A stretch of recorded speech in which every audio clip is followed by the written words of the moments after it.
এক দফা দাবিতে সারা দেশে চলছে অসহযোগ আন্দোলন।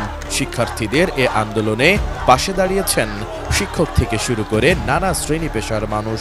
পিছিয়ে নেই শিল্পী, ইনফ্লুয়েন্সার, ইউটিউবাররাও। আন্দোলনে সংহতি জানিয়ে শনিবার ঢাকা বিশ্ববিদ্যালয় এলাকায় যান জনপ্রিয় ইউটিউবার রাফসান দা ছোট ভাই। কিন্তু সেখানে গিয়ে আন্দোলনরত শিক্ষার্থীদের তোপের মুখে পড়েন তিনি।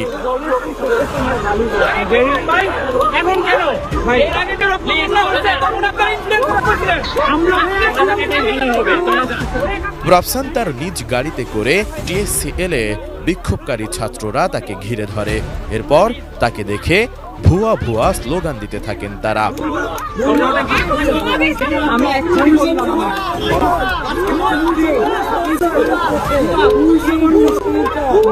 পরে বাধ্য হয়ে দ্রুত গাড়িতে উঠে স্থান ত্যাগ করেন তিনি।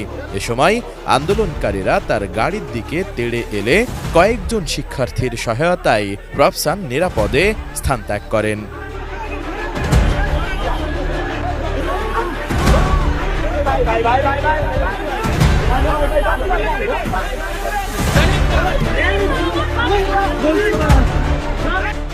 এদিকে রাফসানের সঙ্গে এমন আচরণ উচিত হয়নি বলেছেন অভিনেতা ও ইউটিউবার সালমান মুক্তাদির।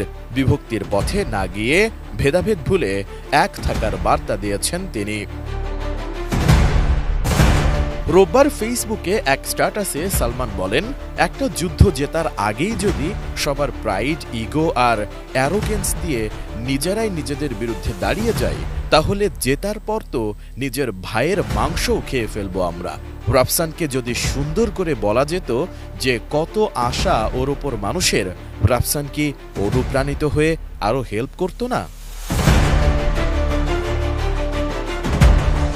অন্যদিকে চলমান পরিস্থিতিতে শিল্পীদের একটা অংশ যখন শিক্ষার্থীদের পক্ষে সংহতি জানাচ্ছেন, তখন আরেকটি অংশ বিটিভি পরিদর্শনে গিয়ে সরকারের পক্ষে আওয়াজ তুলেছেন।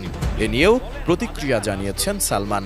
এ সময় অভিনেতা ফেরদৌস রিয়াজের সমালোচনা করে সালমান লেখেন, দেশকে পুরো বেচে দিয়ে নায়ক ফেরদৌস ও রিয়াজের মতো টোকাইগুলো ক্যামেরার সামনে দাঁড়িয়ে সবার সামনে ভাষণ দিচ্ছে, কেউ কিছু করতে পারল না।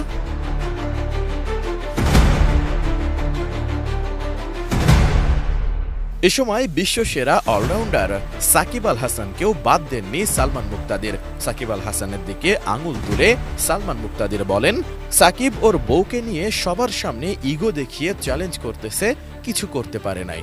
রাফসান দেরি করে হলেও ফাইনালি সবার সামনে আসছে, ওকে দেখে কয়েক লাখ মানুষ সাহস পাইতো আরো।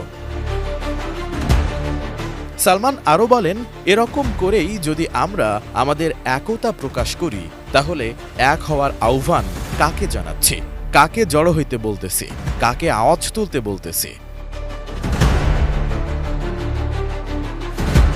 এর আগে শনিবার সালমান মুক্তাদির শহীদ মিনারে সংহতি জানাতে গেলে আন্দোলনরত এক শিক্ষার্থী তাকে বলেন, সে এতদিন পরে অ্যাটেনশন নিতে এসেছে, আমরা তার কাছে কৈফিয়ত চেয়েছি, এতদিন পর কি করতে এসেছেন। পরে রোববার গভীর রাতে এক পোস্টে দেরিতে শিক্ষার্থীদের পাশে দাঁড়ানোর জন্য ক্ষমা চেয়েছেন ইফতেখার রাফসান। স্ট্যাটাসে রাফসান লেখেন, আপনারা কেউ কেউ আমাকে গ্রহণ করেননি এবং আমি আপনাদের হতাশা বুঝতে পেরেছি। আমি যদি আপনাদের জায়গায় থাকতাম, আমিও সম্ভবত একই কাজ করতাম। তবে এই দেশটি আমার ঘর, আমি আবারও আন্দোলনে আসব।